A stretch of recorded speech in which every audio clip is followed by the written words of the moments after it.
Hello and welcome to Verified Live. We start in Gaza with many elements to update you on. The main hospital, first of all, still functioning in the Gaza Strip, has said it has had to stop receiving casualties since last night after it was encircled by Israeli forces. Staff at the Nasser hospital in Khan Younis said tanks had come within metres and equipment was shutting down because of a lack of fuel. A US medical team there said snipers appeared to be firing on people inside the compound. It's now been reported Israeli troops are pulling back, with the hospital assessing whether it can readmit patients. Well, it comes after Wednesday's attack, when at least 15 people, including 8 children, were killed after an Israeli airstrike on a medical facility in central Gaza. Local officials said most of the victims were mothers and children queuing for food aid and nutritional supplements. Israel says it was targeting a Hamas gunman involved in the October the 7th attacks. Well, the UN Human Rights Office also says almost 800 people have now been killed while trying to receive food aid in Gaza since late May. Our correspondent in Jerusalem, Emir Nader, has more.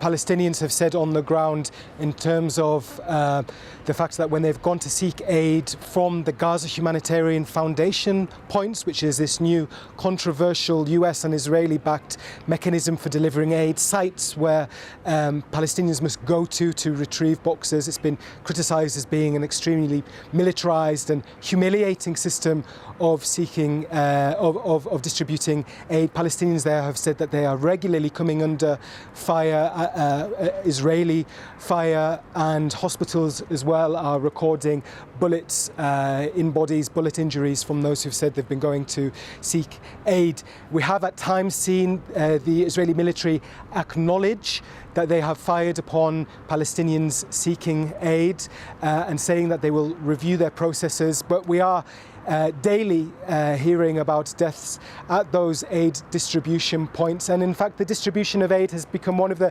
key sticking points during the ceasefire negotiations that are happening in Qatar, with the Israeli side pushing for the continuation of this model, whereas the Hamas side are calling for a return for the role of the United Nations, who for the majority of the war were distributing aid in the community rather than forcing Palestinians to go to those sites. The Israeli side have accused that model of leading aid, of allowing aid to be diverted by Hamas, whereas the United Nations has said for their part that they've been presented and see no evidence of that taking place on a systematic basis. But yes, this is a critical issue, the issue of aid, and currently we're seeing just one functioning aid distribution point in Gaza for its 2 million residents.